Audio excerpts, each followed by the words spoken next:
You're being watched.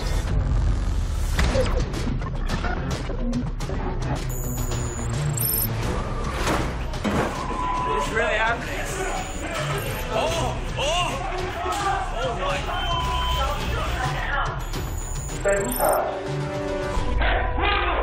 Wait, you're here. Officer down. Hit him.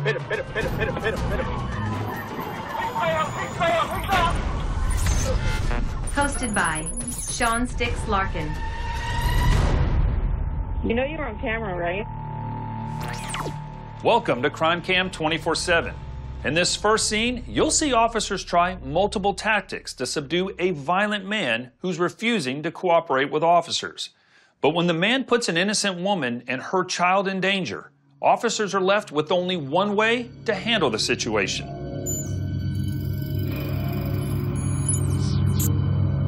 Santa Maria, California. Sunday, October 30th, 2022, 10:20 p.m. This is the view from the dash cam of a Santa Maria police unit. They've responded to a call for a suspicious person near a dumpster in the parking lot of an apartment complex. The officer is questioning a man who fits the description from the 911 call. When he spots a knife in the man's right hand, he calls for backup. 69 Granby at the near trash cans. He has a knife and he's coming towards me. Off camera, the man flees the immediate area. But backup officers quickly locate him in another part of the apartment complex, now holding two knives. Spanish-speaking officers order the man to drop the weapons multiple times, but he refuses to comply and takes several steps towards police. As the man approaches, an officer fires a beanbag round into the man's stomach. Beanbag rounds are intended to disable a person without killing them. They're often used on suicidal individuals or suspects holding bladed weapons. The round only angers the man, who then damages a nearby car. Moments later, the suspect throws one of the knives at officers before disappearing from view. Moments later, he resurfaces, appearing on a doorbell camera on the balcony of a nearby apartment as he attempts to flee police. Inside the apartment, a young mother calls 911 to report the intruder just outside her door. 911, what's the address of your emergency? Western Avenue, I have my house surrounded by police. Yes, ma'am, we are trying to reach someone that lives there. You need to stay sheltered in place. Dispatch provides sound advice, but this woman is ready to defend herself if necessary. I'm in my bathroom and I have a gun registered to me, so if he tries to come into my house. Okay, ma'am, we have officers there. Please don't fire. Officers stage in the parking lot below the apartment balcony and make verbal contact with the suspect, still armed with a knife. For more than 90 minutes, officers attempt to negotiate a surrender. Reaching a stalemate, police deploy a drone to get eyes on the suspect. 30 minutes later, an officer monitoring the drone video feed reports that the suspect has dropped his knife. The knife is on the ground next to him. Deploy. Seeing an opportunity to end this standoff without a fatality, police fire non-lethal pepper balls at the suspect from the parking lot below. The suspect frantically picks up a child's bicycle and throws it down at the police, followed by folding chairs. Officers fire several more pepper balls and toss a flashbang onto the balcony in an attempt to tame the suspect. Now choking on the irritant contained in the pepper balls, the suspect looks for a way out of the situation. He reaches for the apartment door and finds it locked.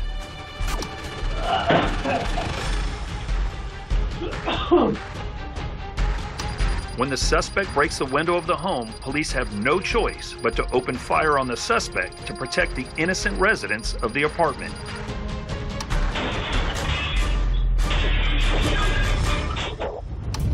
Just out of view, a single shot slumps the suspect to the floor. Moments later, tactical officers approach the second-floor balcony behind ballistic shields. They find the suspect unresponsive and evacuate the mother and child from the apartment. Hurry. The suspect, identified as 36-year-old Salvador Maceda, was pronounced dead at the scene. At the time of this incident, Maceda was on probation for attacking police officers during a standoff in December of 2021.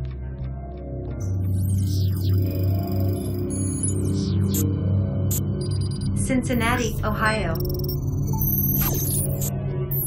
Wednesday, August 31st, 2022, 8:15 p.m. A high-mount camera outside this grocery store in Cincinnati covers the parking lot and entrance. A man using a cane to get around ambles toward the entrance while another shopper exits. Seconds later, something appears to catch this man's attention. A minivan speeds through the parking lot, plowing through both men. The minivan comes to a stop near a handicapped parking space. Both men lie injured near the entrance to the store, while a bystander runs inside the store for help. After a moment, the driver door of the minivan swings open, and the female driver rushes from the van to one of the men lying on the ground.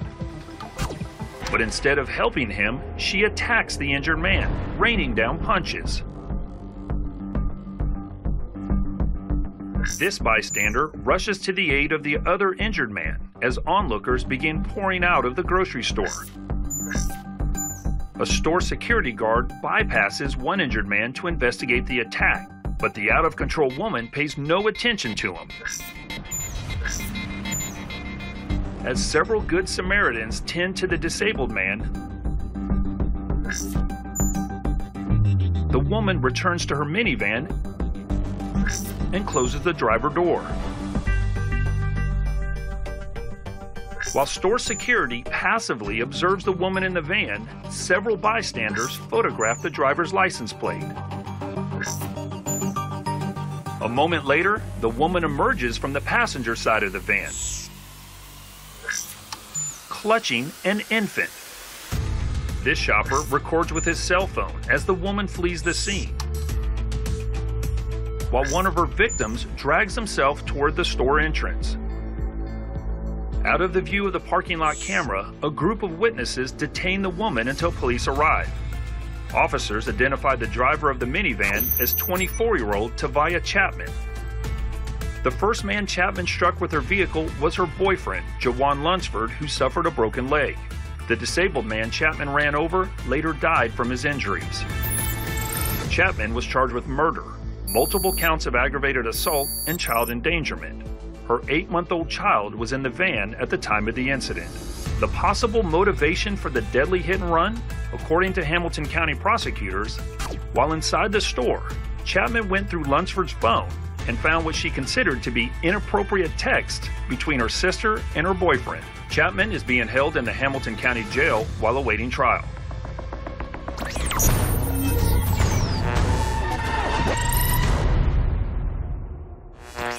Prepare for next feed.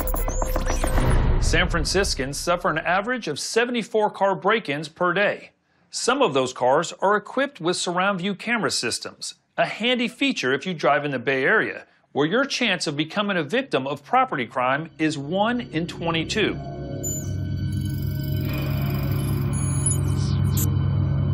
San Francisco, California. Friday, February 5th, 2021, 4:30 p.m. A surround camera on the passenger side of a Tesla captures rush hour at an I-80 on-ramp. The driver of this black sedan pulls up behind this silver Prius.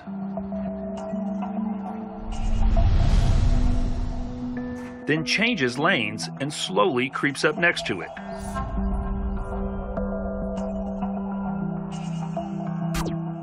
When the light changes, the Prius moves forward, eventually driving out of view, revealing the black sedan still pacing behind. But ahead, when traffic comes to a stop, the sedan pulls up next to the Prius.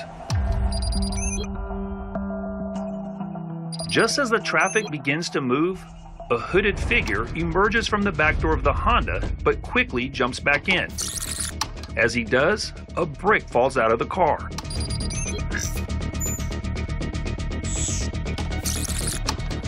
A few seconds later, the hooded man leaps from the backseat of the Honda and carries out a smash and grab scheme.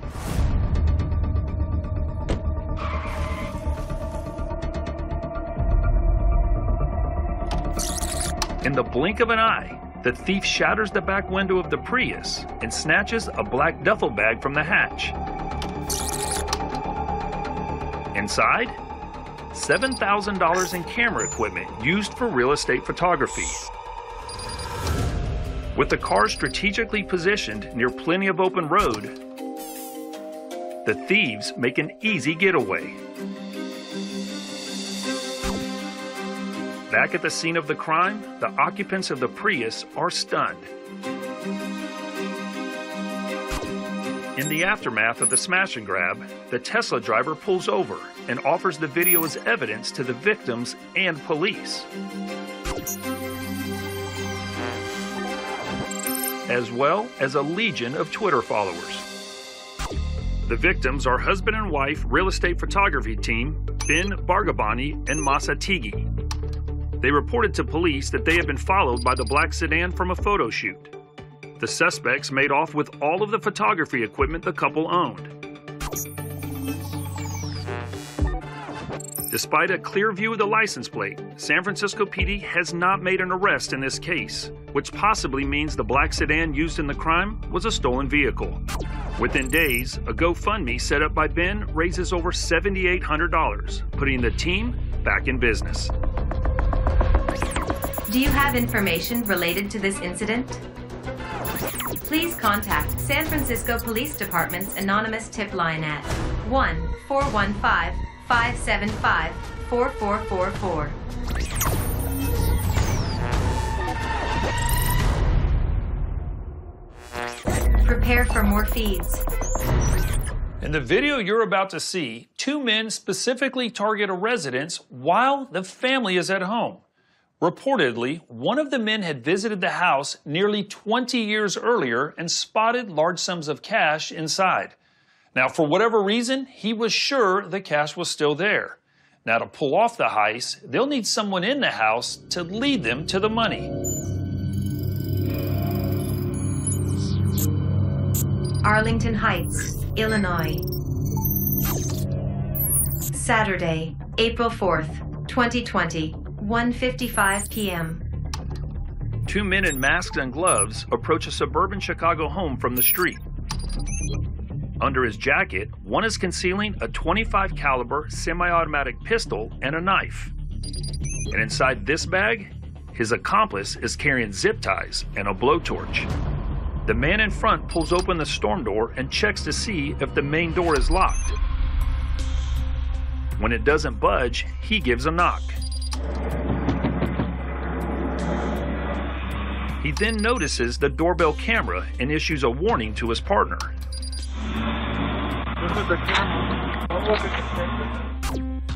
Inside the home, a 50-year-old man, his wife, and their adolescent children are unaware of the threat at their doorstep. The doorbell brings the homeowner to the door, who then unlocks it, believing the two men outside are workers he's expecting.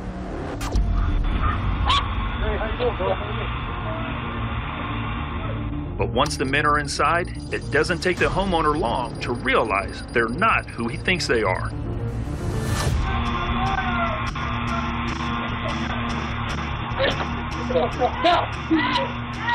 Shouting can be heard from inside. Then moments later, the homeowner wrestles one intruder outside, blasting him with punches. Disappearing from the camera's view, the fight spills into the driveway and in plain sight of a landscaping crew across the street. Eventually, the intruder breaks free and makes a run for it as the homeowner rushes back to the house. According to the police report, the man then re-entered the home, grabbed a handgun from his bedroom and used it to shoot and kill the other intruder who had been holding his family at gunpoint. The brazen midday crime sparks a neighborhood manhunt for the other suspect. Meanwhile, the fast-acting homeowner is treated for an injury to his arm and is later seen embracing his wife following the terrifying event. Inside the couple's home, the 58-year-old intruder is found dead from a gunshot wound to the abdomen. The following day, the second suspect, 38-year-old Bradley Finnan, is located and arrested by police. Finnan was charged with 2 counts of home invasion and 1 count of felony murder for the death of his accomplice. Under the felony murder rule, an accomplice can be charged with homicide if a death occurs during the commission of a crime, even if that accomplice wasn't directly responsible for the death that occurred. Bradley Finnan is awaiting trial. As for the homeowner, police concluded he acted in self-defense, and no charges were filed against him.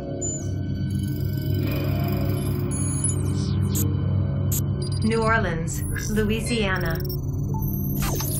Wednesday, April 24th, 2019, 11:38 a.m. Outside the 36 Chambers Mixed Martial Arts Studio, a surveillance camera captures a man on a bike scoping out the gym. Kickboxing instructor Meredith Livingood greets the young man at the entrance and shows him a training schedule on her phone. While Livingood shows the young man the studio's social media page, he snatches the phone out of her hand and attempts to escape on his bike. The quick-thinking instructor latches on to the man's shirt and deploys a rear-naked chokehold. Fighting for air and realizing he is outmatched, he hands over the cell phone. Livingood reclaims her phone and gives the thief an open-hand palm strike for good measure. A female gym patron joins the fracas, and the 2 women warn the thief to get lost.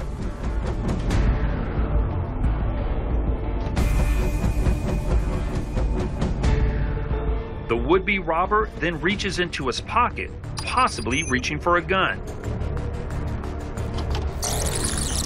But Livingood shows no fear, pursuing the thief back and forth in the street. Turns out, he has no weapon.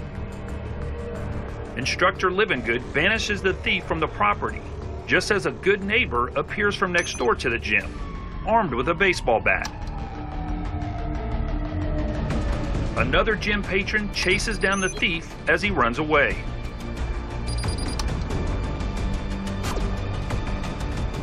Livingood declined to call police, and the suspect was never located. Have you captured a crime on camera? Please send your videos and tips to crimecam247@lawnews.com.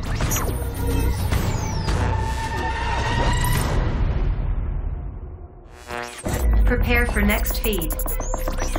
Each year in the U.S., an average of 50,000 structure fires are sparked by arsonists. In the next video, a man setting an intentional fire learns just how quickly things can go up in smoke, including his own plans.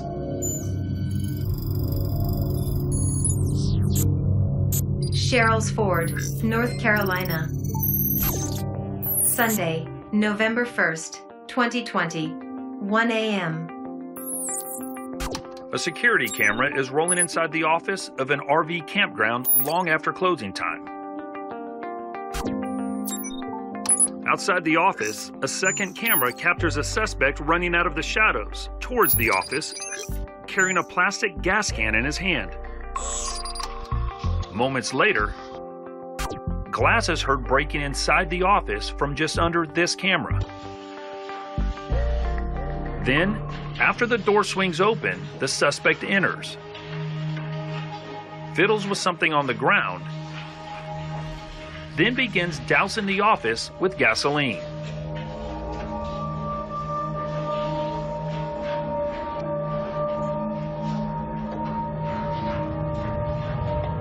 From inside a closet, he grabs a bag containing cash from the business. And after a brief pause, the arsonist flicks his lighter. It's obvious the suspect hasn't thought things through. He's about to light a match in a small, confined space that's now filled with extremely flammable fumes, a combustible combination. Outside, the flash of light from the blaze illuminates the parking lot and nearby cottages. After the camera inside adjusts to the brightness, it reveals the office engulfed in flames. As for the arsonist, he attempts to make a getaway, as his feet are covered in flames. Running off camera, the suspect tries to snuff out the fire on his feet, but it's no use, and making a run for it only causes the flames to burn hotter. Despite the flames, the suspect makes one last-ditch effort to come away with something for his trouble. He attempts to grab the bag of cash, but it's too hot to handle. Running away, the flames on the suspect's feet finally flicker out, but the cash campfire continues burning strong into the night.